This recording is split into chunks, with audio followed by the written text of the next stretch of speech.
So right now I'm handing out these little guys.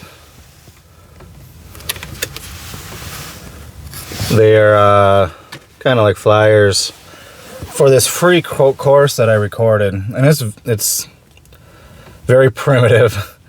Just me talking with some slides. Nothing fancy, just talk.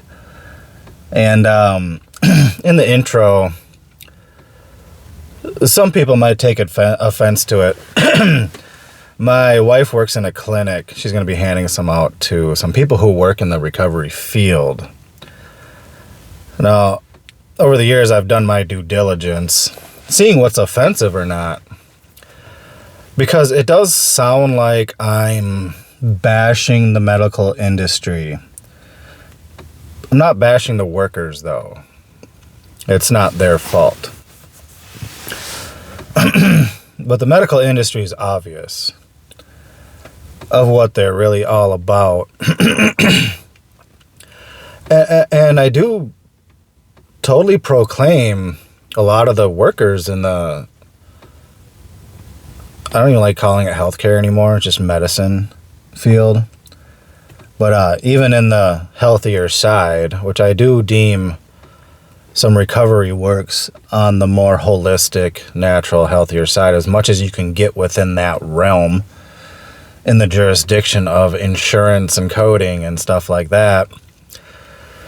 But I do say that they're not taught the intricacies of addiction. I'd say they're trained in how to treat. Any idiot can treat somebody. Just look up the symptoms and match it with the diagnosis, and what do they say you can give them or refer them to, and then they go to that person and da-da-da-da-da-da-da. I hate to say, and I know people are going to be like, well, whatever, you can't just have any old idiot. No, you can't. You got to screen people somehow. But are you screening people that know what they're talking about, or are you screening to just indoctrinate workers to follow a protocol that makes an industry money? I mean, it's the same across the board. I mean, you got like engineers. That's a great career to get into.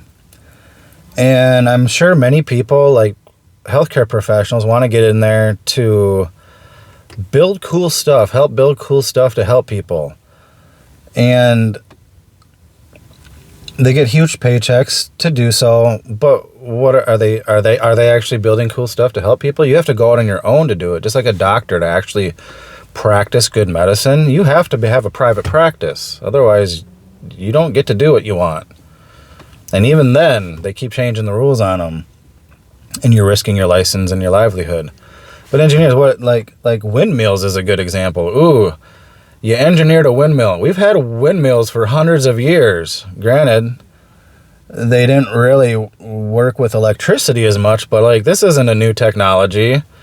And then what do they do with these windmills? We're not getting personal windmills that every person in the house can just set up and have renewable energy. No, they got these big monstrosities that they literally have to start and warm up with gasoline. They break all the time. To make them is outlandishly expensive and eats up I'm not even going to get into it. What I'm saying is, like, what system are you yoked to? Your intentions are good, but you're still yoked to a system, and you don't always have a choice. And sometimes you can kind of weasel and work your way into doing good while you're in that system. But the house always wins, man. You got to be careful, because it messes with you.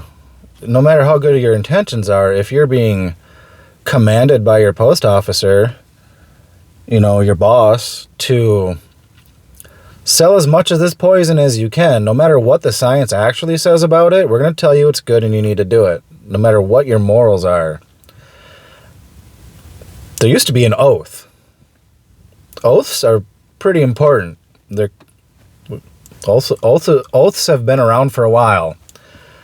A physician's oath is to do no harm.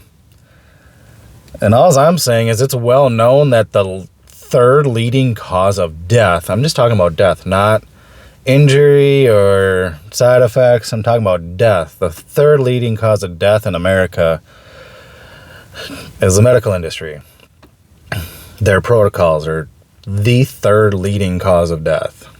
And granted, they help a lot of people in certain ways, but come on, you know. But anyways, back to, I'm not bashing the workers. For one, half the time they know not what they do. But two, like I said, I've done my due diligence. I've talked to a lot of counselors off the record. Now, the ones who are going to take offense to what I talk about with their job and their education and their whatever credentials, those are the newbies. Those are the ones who are just getting into it. They haven't found out yet. But the veteran ones, I haven't had one disagree. In fact, half of them that I talked to them about it, at the time I talked to them about it, they were leaving because they found out, well, first they gained more knowledge than what they were taught in school, and then they found out they can't go that deep. There's layers. Now you're allowed to do top layer stuff, kind of like in high school. You're allowed to introduce the Declaration of Independence, but you're not allowed to teach them how to apply it, when, where, and why. You say, here it is. It was written this year by this guy, and this is kind of what happened back then. But you can't say, guess what's going on right now? Same with the 14th Amendment and wars and all that. The teacher might know it, but try to teach it. See what happens. And that's why I do what I do. It's, like I said, I'm not trying to bash anybody. I'm just trying to show everything for what it is to help. There's still gonna be plenty of suffering going around, even without this, push, or even with this push. If this, say, catches on, there's still gonna be plenty of lost people. Whatever. Just trying to help the few that I can.